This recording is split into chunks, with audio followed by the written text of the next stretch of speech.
Thank you for watching Scary Bear Attacks. If you like this episode, please remember to hit the like button and leave a comment or two, then subscribe and click on the bell to receive notifications of whenever we release new videos. Also, please remember to share them to your social media. Welcome back to Scary Bear Attacks.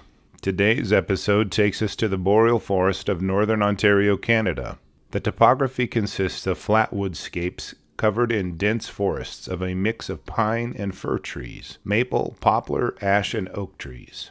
The elevation of this area averages at about 1,000 feet above sea level, and the subarctic climate means that winters are cold and snowy, and summers are hot and rainy. In winter, this area receives an average of 117 inches of snowfall, and seasonal temperatures range from -30 in the winter to nearly 100 in the summer months. Wildlife in the area range from beautiful birds like blue jay to eagles and owls, with whitetail deer and moose being the primary food source for timber wolves, lynx, fox, and black bears of the area.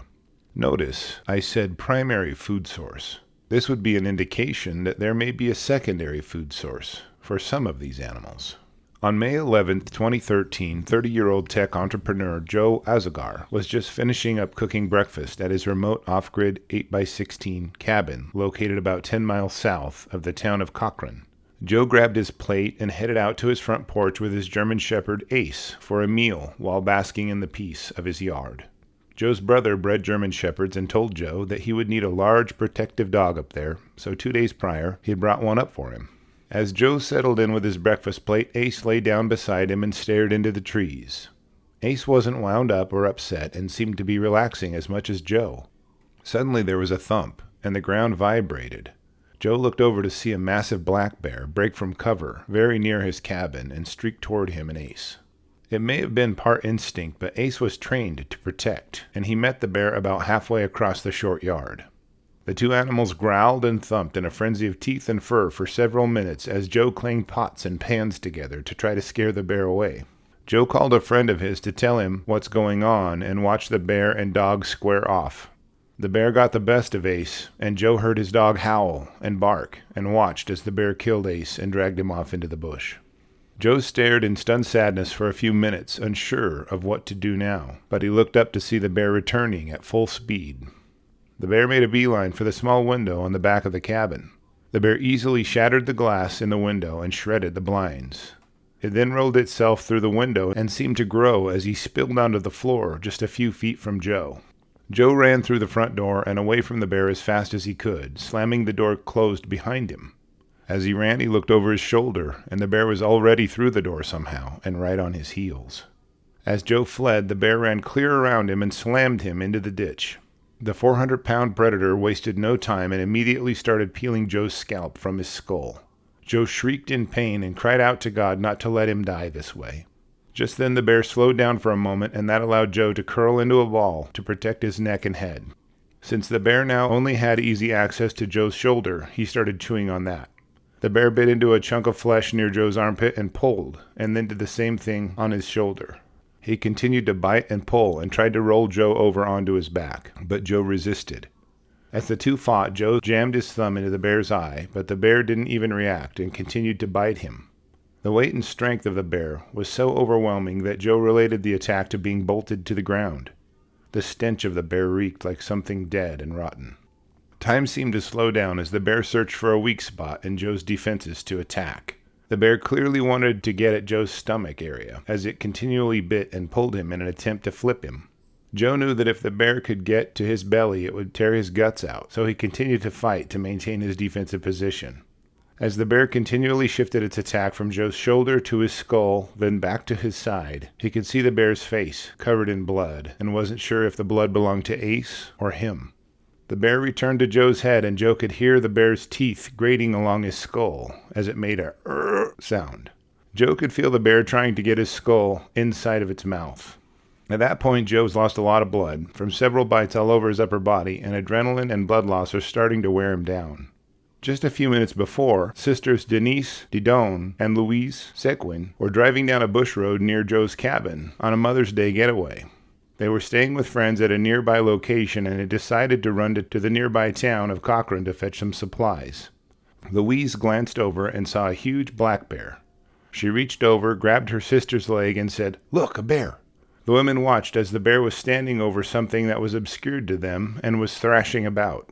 Denise thought that Joe was a trash bag and the bear was ripping into it to eat something inside. Then they saw Joe's leg protruding from underneath the bear. Denise yelled at her sister to hit the horn, and the two women turned onto the road and approached the scene. The bear was scared away by the horn and the approaching vehicle. The sisters yelled at Joe to get into their van, and Joe stumbled to his feet. Joe collapsed back to the ground, and the sisters knew they were too small to help such a large man into their van. The trio cooperated enough to get him inside, and the sisters saw what terrible condition the bear had left Joe in. His scalp was hanging from his head, and his shoulder was bitten and torn up with blood seeping from puncture wounds and gashes all over it. His clothes had been shredded and torn from his body as well. They drove him straight to Lady Minto Hospital for emergency medical care. Doctors sewed up Joe's wounds with 300 stitches after cleaning them. As soon as the morphine kicked in, Joe started to smile, and the sisters knew he'd be just fine. The sisters returned to their campmates and worried about Joe over the next few days. After they could see he was recovering, they began to feel relieved about the events. When people addressed them as heroes, the sisters eschewed the accolades and insisted they didn't fight the bear, but merely pulled up close enough to scare it off, and would have done the same thing for anyone in this predicament. Joe calls them his angels. When asked what he planned to do after he's released from the hospital, Joe stated he would make sure to upgrade the security features at his cabin, just in case any bears came back. He also planned to get some firearms and bear spray. Joe says this will not stop him from enjoying the outdoors. The bear that killed Ace, and a few of Joe's chickens, as well as nearly killed Joe, was killed by local authorities. It took several shots, but the bear was eventually tracked down using a helicopter. I could find no sources indicating the condition of the bear, whether it was diseased or of ill health. Joe will have to endure years of physical therapy, and when asked about human perceptions of bear attacks, states that people still think bear attacks don't happen. He urges people to just Google it, and you'll be surprised.